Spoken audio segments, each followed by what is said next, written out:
Mr. Alan Harrow was known for two things: his immense wealth and his icy demeanor. As the CEO of a global tech empire, he lived in a glass mansion on the hilltop, where time seemed to slow under polished chandeliers and marble floors. Servants whispered his name with both respect and fear. Among them was a quiet maid named Rosa, who had joined just 3 months ago. She never spoke much, always kept her eyes low, and did her work with remarkable diligence. Her soft footsteps were barely heard, and yet the place sparkled under her touch.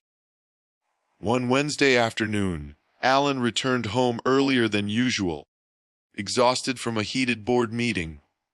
His mood was already volatile when he entered his sleek state of the art kitchen and paused. There, standing with the refrigerator door slightly ajar, was Rosa. She didn't hear him at first. She was peering inside, her hand trembling, reaching toward a pack of cold, cut turkey slices. When she finally noticed him, she jumped like a startled deer. Alan's eyes narrowed. "Rosa," he said, voice low but stern, "what are you doing?" She froze, holding the door. "I was just," she stammered. "I was checking if something needed cleaning." "Liar," he snapped, walking closer. "You were about to steal food from my fridge."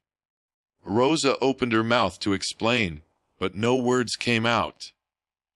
Her face flushed with shame, and her hands dropped to her sides. "That's theft," he said, anger boiling over. "You're fired. Get out. Now." She didn't plead. She didn't cry. She simply nodded, bowed her head, and walked out of the kitchen. Within the hour, Rosa had packed her things into a single worn-out bag and quietly left through the back gate. No one saw her go. No one asked why. That night, Alan sat alone in his high-backed leather chair, sipping scotch and scrolling through emails. But a strange discomfort gnawed at him. He kept picturing her face, that look of helplessness in her eyes. For some reason, it wouldn't leave him.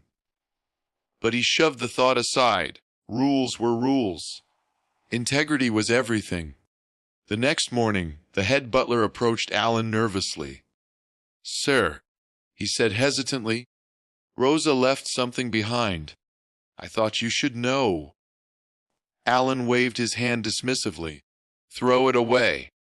But the butler didn't move. "Sir, it's not an item. It's a note. And a drawing. Left on your kitchen counter." Curious and strangely uneasy, Alan followed him into the kitchen. There, lying neatly beside the fruit bowl, was a folded piece of lined paper. On it, in simple, careful handwriting, were a few lines that made Alan's blood run cold. "Dear Mr. Harrow, I apologize for my mistake. I wasn't stealing. I was just checking if there was any leftover meat I could take home for my son. He's 7. I haven't been able to feed him properly since his school stopped giving lunch. I'm sorry. I shouldn't have checked your fridge. Thank you for employing me this long. Rosa." Next to the note was a child's crayon drawing, 2 stick figures holding hands, labeled Mama and Leo, standing beside a smiling house. Alan stood still, the note trembling in his hand. Something inside him cracked. The next morning, Alan Harrow didn't arrive at his company's executive suite. Instead, he sat behind the wheel of his black Range Rover, driving through streets he hadn't stepped foot on in years. GPS led him to a worn-down part of town, where buildings leaned like tired men and alleys smelled of rust and rain.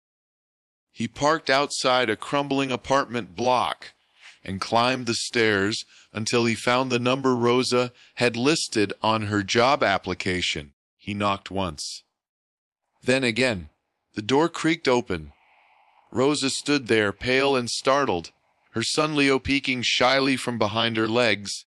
I didn't expect," she began, holding the door half closed. Alan cleared his throat. He looked different now. No cold authority, just a man with guilt in his eyes. "Rosa," he said gently, "I came to apologize. I didn't know. I didn't ask." Her lips quivered. She stepped aside silently, letting him in. The apartment was bare. A mattress in the corner, mismatched chairs, a broken heater. Leo clung to her, eyeing the tall stranger. Alan turned to the boy. "Hi, Leo. I saw your drawing. You're a good artist." The boy smiled faintly. Alan sat, heavy with shame. "Rosa, I was wrong. I assumed the worst, and I treated you like a criminal. I want to fix it." "You don't have to." "I do," he interrupted. "Because someone like you shouldn't have to beg a fridge for mercy." That night, Alan didn't return to his mansion. He took Rosa and Leo to dinner, bought groceries, and helped arrange for a better apartment closer to town. The next week, he offered Rosa a new position. Not as a maid, but as a personal house manager, with double the pay and full benefits, including school fees for Leo. And more importantly, he made a call to his corporate foundation, launching a new initiative to support working single parents in the service sector. Housing, meals, education, childcare. His cold mansion slowly came alive again. Not because of luxury, but because a little boy's drawing reminded a billionaire that humanity wasn't measured in money, but in mercy. At the end of your video, remind viewers, what would you have done in Alan's place? Let us know in the comments. If this story moved you, please like the video. Subscribe for more powerful, real, life-inspired stories that touch hearts and open minds.